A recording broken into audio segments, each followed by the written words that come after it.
Raja in Vegas from Stand for Justice Movement, and today my special guest is Shontell Brewer.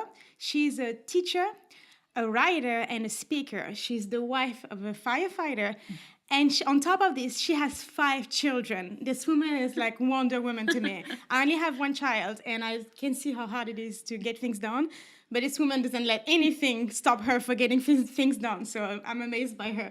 Can you share more a little bit about who you are? Sure. So you said all of my favorite things about me, my fireman husband, and everything in seasons. So that does sound really crazy when you say it that way, but it's really everything in its own time. Mm-hmm. And my kids are bigger. Sure, Our oldest, it does. Our oldest is 20 and our youngest is 12. So nice.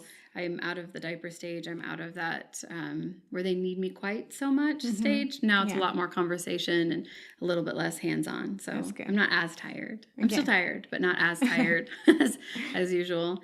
But I recently wrote a curriculum. Right now, the working title is Echo, and I'm an educator by day. And so what I found in the classroom where I was working in these schools, really in every socioeconomic demographic, was that there's a huge handful of kids that have a really hard time of speaking up, finding their voice, and even just telling who they are, sticking up for themselves enough, knowing themselves well enough to stick up for themselves. Yeah. And for sure, they were having a hard time being an advocate for somebody else. And then on the education side of it, I saw that teachers were asked to start teaching art again. It's something that's been taken out of our schools quite a bit. Yeah. And then teach writing, creative writing. And I thought, man, this would be such a great tool to give teachers so that they can push a button. It's a video that teaches everything, and then it goes back and forth. So they push a button and there's a video that tells them this is how the lesson's going to go. And then they facilitate the lesson.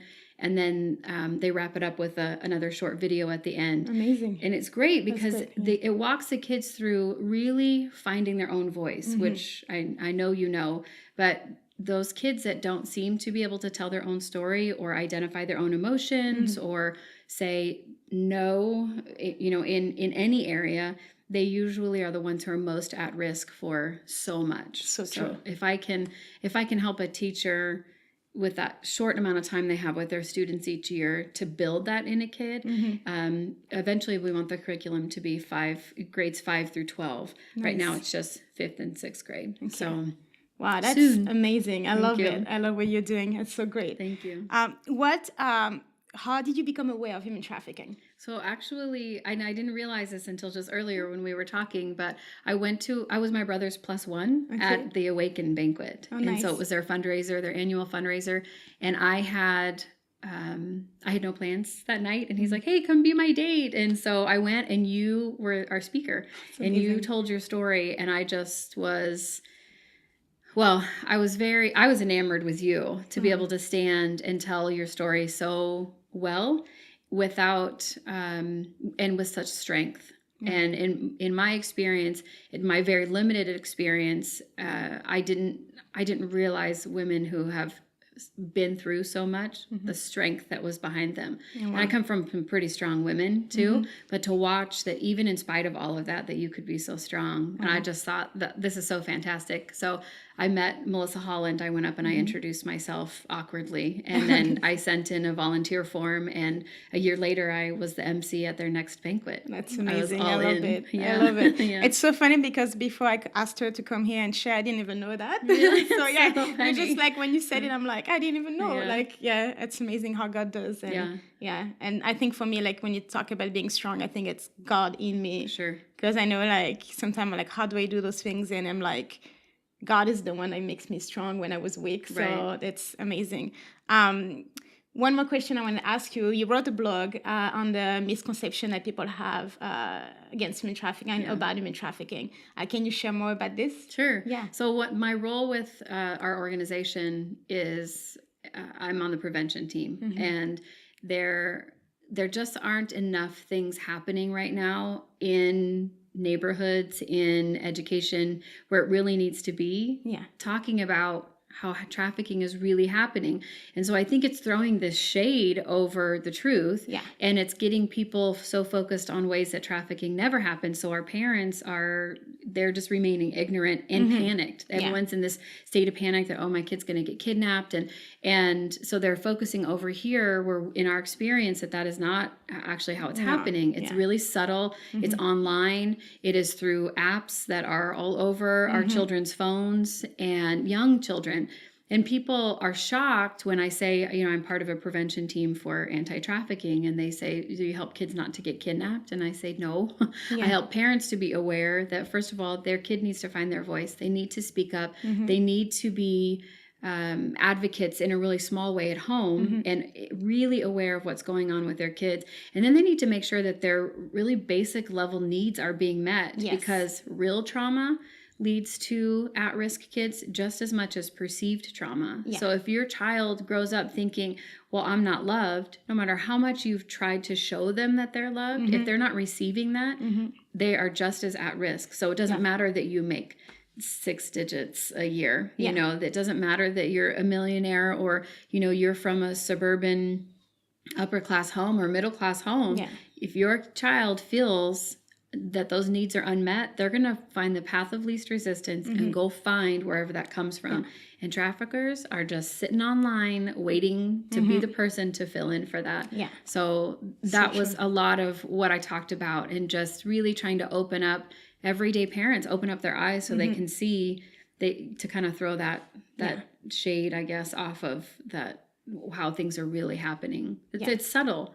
Because that's how the enemy works. It's just subtle. So true. So true. Yeah, it's true that people have this conception that a lot of time women are being kidnapped. Right. But it's a lot of like grooming and like making the girl fall in love. So it's so much harder to help them, because if they're in love with the trafficker, not realizing at first they're going to be exploited, but they have like this bond that is already established. And it's my boyfriend, I love him. And then when they asked, hey, can you do this for me? Because I need money and after all I've done for you. Or they trap them, but it doesn't happen in a way that kidnapping is one of the minimum that we have seen. The statistic that is the smallest we have seen in America. Most of the time, or children are being trafficked in by family members or by boyfriends. Or it's like, it doesn't look like the movies that we see on TV, and the misconception that we have. And I think it's so important for us to know how it happened, because if not, you don't know where to look for. And so it can happen to anyone. I have a friend that her husband is an FBI agent, and she's a teacher.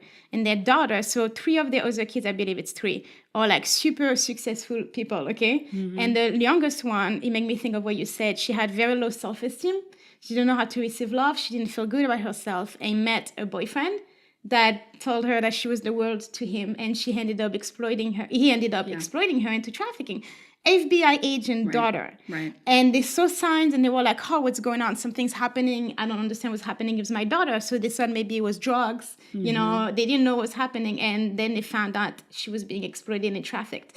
And this is something that is so important to know, the way it happened, how it happened. And also, like, I love the fact that you want to touch the teenagers or like the young people before they fall into it, because the best way to end human trafficking is to not let it happen at all. And there's only so much that we can do. I mean, I am a female adult woman. I'm not going to be the person who changes the men to ask them to stop buying sex. That isn't going to be my role, most likely. That hopefully will come from somebody that will be their role, but that's not going to be mine.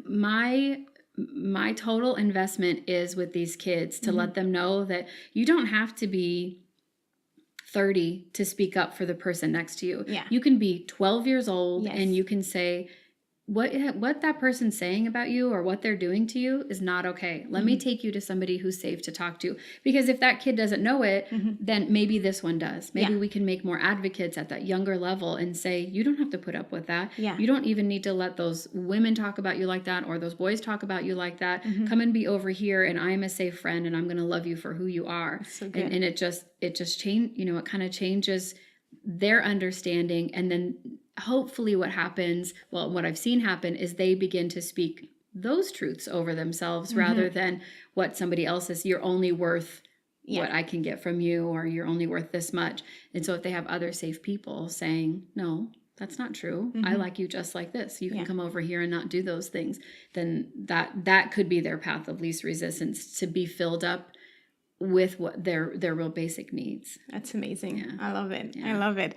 If there is people here watching and they're like also like teachers or have backgrounds like you, writers, like it is something that you want to tell them, like, you know, definitely that they could do. Yeah, so the curriculum is super brand new, and we are still in production with the videos, but it's an actual video course. And so if you're interested in helping me to vet it, and where you actually, I'll send you the curriculum and you try it on your classrooms and you give me feedback, whether you love it or you hate it. I love it. I've been using it in my classroom now for about a month, and the students are loving it. And so if you're a 5th or 6th grade teacher, it follows Common Core standards, and it follows art standards and the social and emotional learning standards, which is a really huge deal. We're asked to teach those in our classes, and we kind of are like, well, we'd like to, but I don't know how to. Yeah. Well, this curriculum covers all of it. Wow. And it's really basic. It even comes with the resources that you need primarily. Everything is really simple. The things that you would have to contribute are things like paint and art, you know, really basic art supplies. So if you're interested, just leave us a message below the video, or get in touch with me or with Sarah Jane and let me know, and I will send that out to you. That's amazing. I love it. Thank you so much for coming and sharing with us. And like, I'm just so excited by what you're doing. And thank you. Thank you so much for having me. I've been looking forward to this for a while. That's so amazing. Thank you. Thank you. Thank you, guys.